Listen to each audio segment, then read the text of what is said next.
Good morning. The Middle East remains on high alert as the confrontation involving Iran, Israel and regional actors continues to unfold across multiple fronts.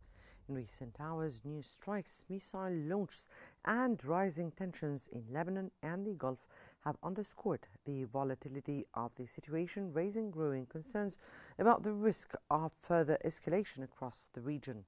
At the same time, diplomatic efforts are intensifying as international and regional leaders call for restraint and warn of the humanitarian, economic and security consequences if the conflict continues to widen. Today, we bring you the latest confirmed development, live pictures from the region and expert analysis as we track this rapidly evolving crisis here on Qnews.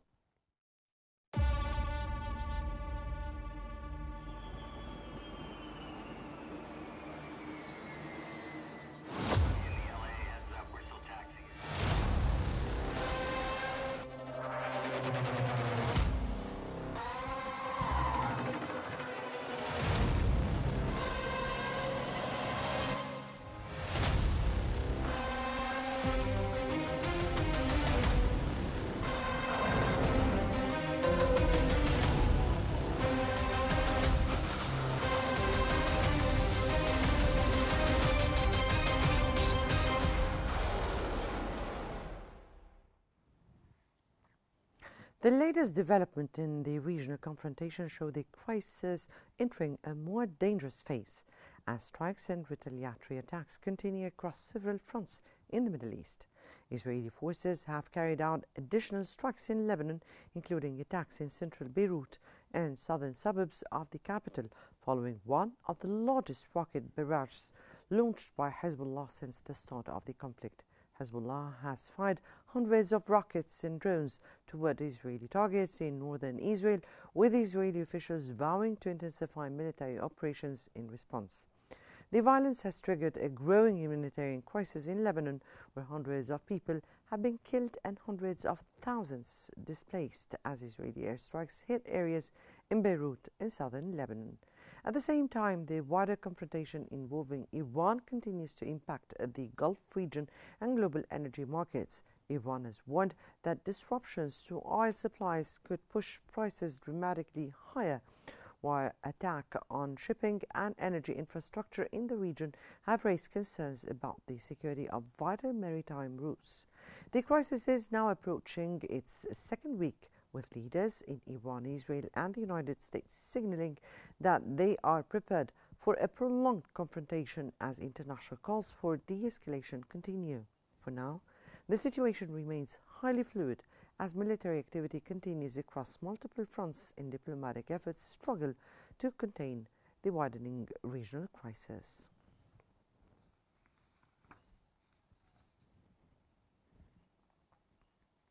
Egypt and China are calling for an urgent halt to military operations in the Middle East and warning against further regional escalation. Chinese Foreign Minister Wang Yi made the call during a phone conversation with Egyptian Foreign Minister Badr Abdulati, urging all parties to push for an immediate end to military operations and prevent the situation from worsening.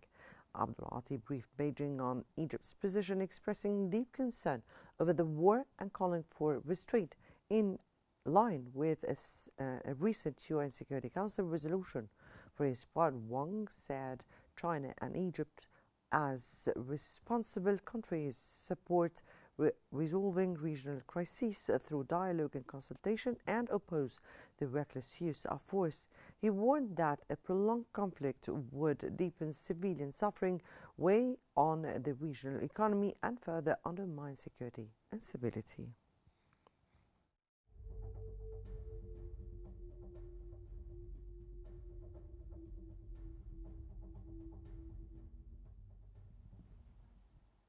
Egypt's foreign minister has reaffirmed Cairo's strong support for Gulf states and warned against the widening regional conflict. Speaking during the fourth joint ministerial meeting between Egypt and the Gulf Cooperation Council states, Foreign Minister Badr Abdulati stressed Egypt's firm solidarity with Gulf countries in the face of what he described as unacceptable Iranian attacks. He reiterated Cairo's categorical rejection of any attempts to undermine the sovereignty or resources of Gulf states, as well as Jordan and Iraq. Abdulati warned that the growing conflict risks expanding into wider regional instability and even comprehensive chaos. We fully reject the points made by the Russian Federation. Today's meeting is fully in line with the decisions and procedure of this country. The United States and its Western allies have clashed with Russia and China at the UN Security Council over Iran's nuclear program and the war against Tehran. At a Security Council meeting chaired this month by Washington, the United States and its allies pushed to keep the UN's Iran sanctions oversight mechanism active, overruling Russian and Chinese objections by a vote of 11 to 2 with 2 abstentions. US envoy Mike Waltz accused Moscow and Beijing of trying to shield Tehran and said all UN member states should enforce an arms embargo on Iran, ban missile-related transfers, and freeze relevant assets. Russia and China rejected that arguments. Russia's UN ambassador accused Washington and its allies of fueling hysteria over Iran's nuclear intentions to justify military action, while China said the United States had undermined diplomacy by using force during negotiations. Britain and France backed renewed sanctions pressure, saying Iran had failed to address serious concerns over its nuclear activities. Iranian households are now temporarily displaced inside their country as a result of the ongoing conflict. The United Nations says more than 4.1 million people have been displaced since the latest military escalation across the Middle East. UN spokesperson Stefan Dujarric said more than 4.1 million people have been internally displaced in Afghanistan, Iran, Lebanon and Pakistan since the current escalation began. He added that around 117,000 others have crossed into another country to seek refuge. Dujarric, citing UN humanitarian agencies, warned that the crisis is worsening civilian suffering across a region already home to some of the world's highest humanitarian needs. He said preliminary estimates show between 600,000 and 1 million Iranian households, or roughly 3.2 million people, have been temporarily displaced inside Iran alone. UNHCR is telling us that between 600,000 and 1 million Iranian households are now temporarily displaced. Objects believed to be Iranian missiles were seen falling across the night sky over Israeli territory early Friday as the war approached the 2-week mark. Footage from early Friday showed objects believed to be Iranian missiles descending over Israel as Tehran continued its retaliatory attacks. The images came as the conflict moved closer to 2-week mark, with Iran, Israel and the United States all voicing defiance and signaling they intend to keep fighting.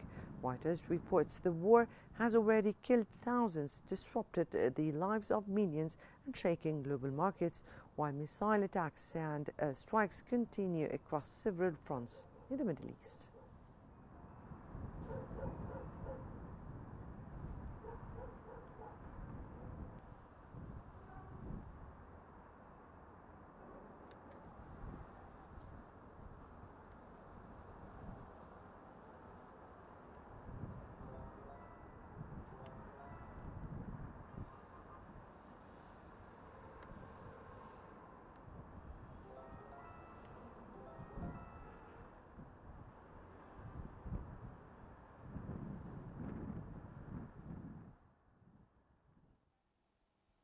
Well, for further analysis, we're joined from Beijing by Dr. Marvin Lee, a PhD researcher at the University of Manchester.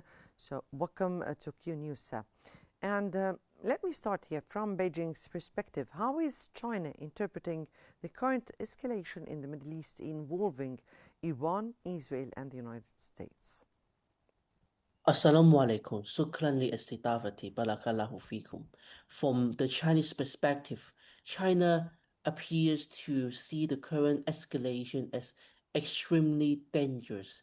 The stabilizing the region and legally troubling, like across the globe, and especially because Beijing has rapidly said that the military strike against Iranian regime violate international law and risk pushing the whole region into a unprecedented war. And in recent official statement, China has called an immediately ceasefire to stop any military operations, warned against further escalation, and stressed that dispute should return to dialogue negotiations rather than a coercion. Right. China has consistently called for restraint and dialogue. Let me know why, from your point of view, and how significant is the Middle East for China's broader foreign policy and strategic interests? Actually, China has lots of national interests, economic interests in the Middle East, not just with Iran, also with Saudi Arabia, the Gulf countries, and also with Egypt as the wider Arab world. The Middle East is highly significant for China for three reasons here: energy security, the trade connectivity, and the diplomatic credibility. China depend heavily on the region for oil flows to kickstart and stimulate, even accelerate its economic growth, especially through the Straits of Hormuz. And it also has major economic and political relationships with the Gulf states, as I've mentioned before, especially with Saudi Arabia, Iran, and even Israel. And China has a positive relationship with Israel in terms of technological collaboration and the history during World War II as well. And at the same time, Beijing wants to present itself as a major power that supports sovereignty, national sovereignty, regional development, and negotiate settlement rather than block confrontations like during the Cold War. Given China's deep economic ties with the Gulf and its reliance on energy inputs from the region, now how concerned is Beijing about the impact of the crisis on energy security? Beijing is clearly very concerned. The concern is not theoretical anymore. The IEA said that the current conflict has already triggered an unprecedented oil supply disruption linked to the closure of the Strait of Hormuz and the Middle East, while Reuters report that the Sinopec sought access to state-linked oil reserve because of fears over disruptions to Middle Eastern crude flows.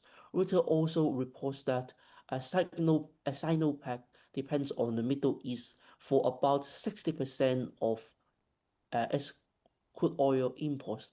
And IEA data shows that in 2025, nearly 33% of global crude oil trade passed through the Hormuz, with China and India together receiving 44% of those exports. So it's really important for China. How might China respond diplomatically if the conflict continues to expand across the region? Actually, uh, I would like to recommend all of you to keep an eye about the ongoing summit between China and the United States of America at the end of March, because I can see that President Donald Trump would like to do something big or do something aggressive in order to gain more favorable terms from China. So that's why he has been doing lots of aggressive movement against Venezuela, Iran, and even Greenland this year in order to have a talk with China. So China, as a response, China will present itself as a calm, peaceful maker, and also we can also concede will probably do for China will also probably do 4 items here.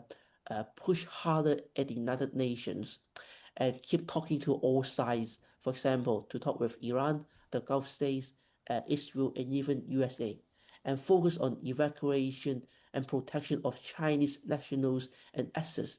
And the Chinese government may also help other countries to evacuate their national their citizens as well. And the fourth one, quietly manage energy risks and including stockpiles and commercial contingency plannings. Now, how China has in recent years played a growing role in regional diplomacy, including facilitating rapprochement between regional rivals. Could Beijing attempt to play a mediating role in this crisis?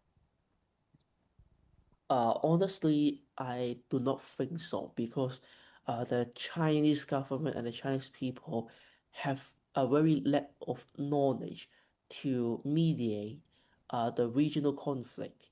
Even though China has previously successfully settled a reconciliation between Iran and Saudi Arabia in 2023, and China would like to do business, academia, and cultural exchange across this region because China has no civil interest or has no intention to intervene in the internal politics like American has been doing right now. And China has no intention to change the religion in this to change the religion in the region because China also respect all the religion across the globe. So that's why do I really think that China would like to play a mediating role?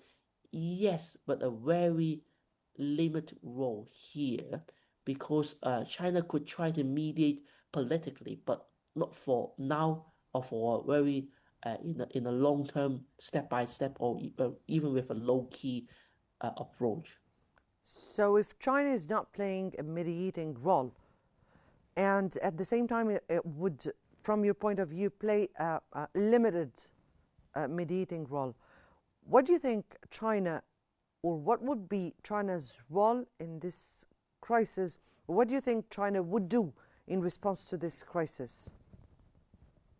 First of all, China would like to ask everyone to cease to stop any military conflict between together against with each other, and I believe that China has been negotiating with Iran because China has a positive relationship with Iran to stop fire, or also China may also politically support Iran because of their national sovereignty. And China may have been talking, may have been negotiating with the Gulf countries. Let's see if China can do. But at the same time, China would like to keep low key right now because China right now would like to focus on its export to the rest of the world and focus on the tariff war, focus on its economic growth because China's economy uh, has to do something to be improved in this year. So that's why China would like to deal with itself first rather than playing a bigger role in the rest of the world. Of course, our President Xi Jinping of China would like to shape China as a world leader. But right now, I can see that China has been observing first rather than doing any very ambitious move in the Middle East. Mhm. Then, how do you think China would balance its relations with Iran on one hand and its economic partnerships with the Gulf states and Israel on the other at this stage? This is a very good but a very challenging question here for the reality of China because I believe that China is one of the very few countries that has been sharing positive relationship with all these countries or region. And China balance this through what we call this a strategic multi-alignment. Beijing does not want to choose one regional camp against another, and instead it tries to maintain working ties with Iran politically, deepen economic partnership with the Gulf monarchies like Bahrain, UAE, Saudi Arabia, and Qatar, and preserve trade and technology relations where possible with Israel. And this has been happening in the past 2 and 3 decades. And that balancing act is possible because China's priority is not ideological alignment. It's everything is reality, practical. It's stability, commerce, and access. We believe a free trade rather than a political bloc.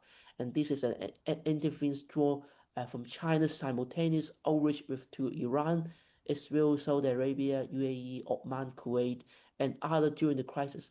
However, lots of Chinese people has been sharing a very deep sympathy to the Palestinian people in these years because what they have been suffering right now has been recalling our historical memories of what we suffered in the past 100 years because we used to be invaded by the Japanese, by the Western powers. So that's why we believe that we have to be strong to protect ourselves and even like politically protect others. So that's why we have been sharing a lot of empathy and we have been doing lots of humanitarian aid to the Palestinian people. And I believe that instead of being a mediating role in this region, like China as a mediator in this region, I can see that China may also do some humanitarian move in this region. Maybe China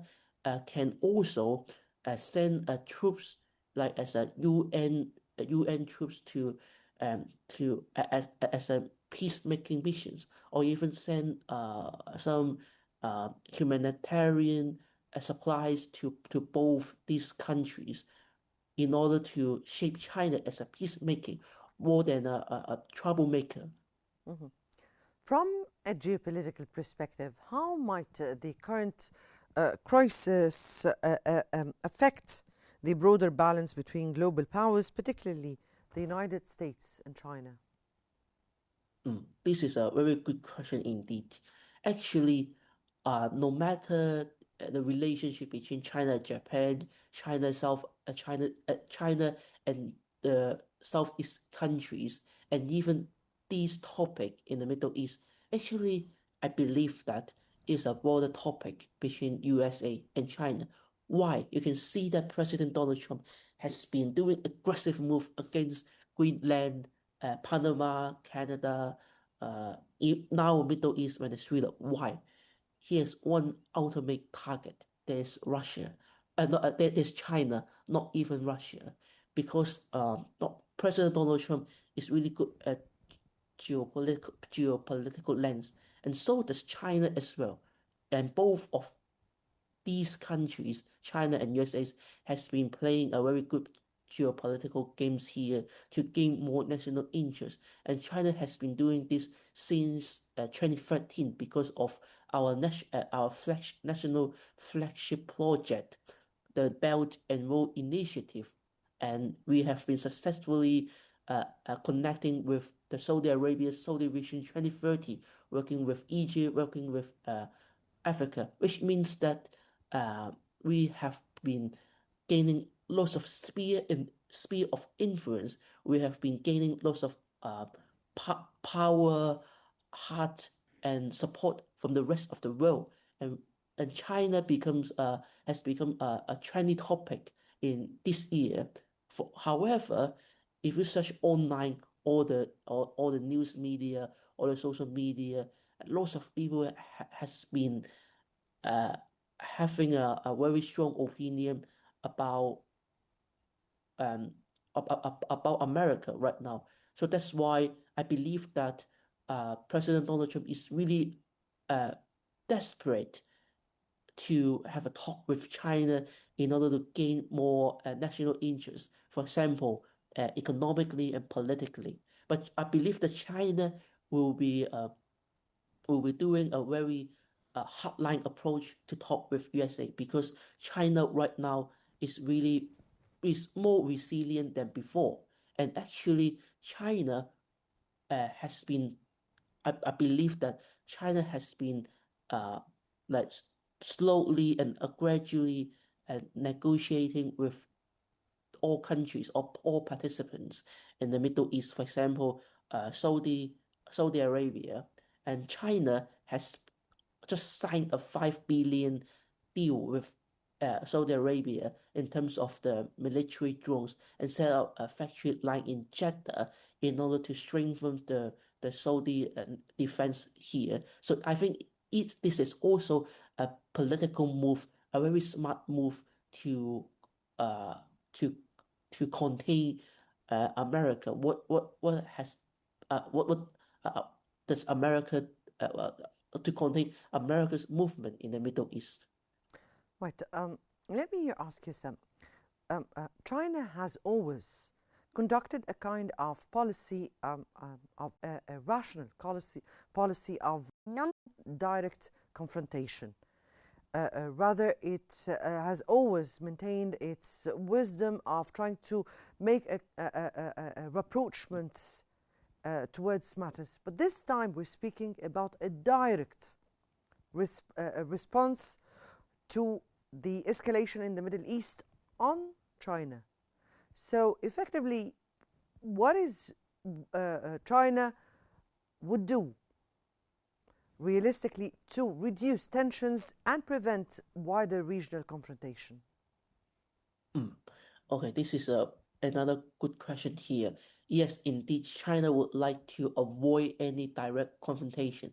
It's because of our national personality that has been lasting 5,000 years. And historically, Chinese dynasty would like to share our national pride to the rest of the world, rather than invade others, rather than lecture others, like the Western world has been doing right now. And China is very realistically doing some practical move to build infrastructures in across the global south, even though some Western news media has been shaping these projects as a death trap, which I do not think so. And to respond your question here, I believe there are some items that China can do in the future, in the foreseeable future. First, a strong voice for the escalation at the UN and in public diplomacy.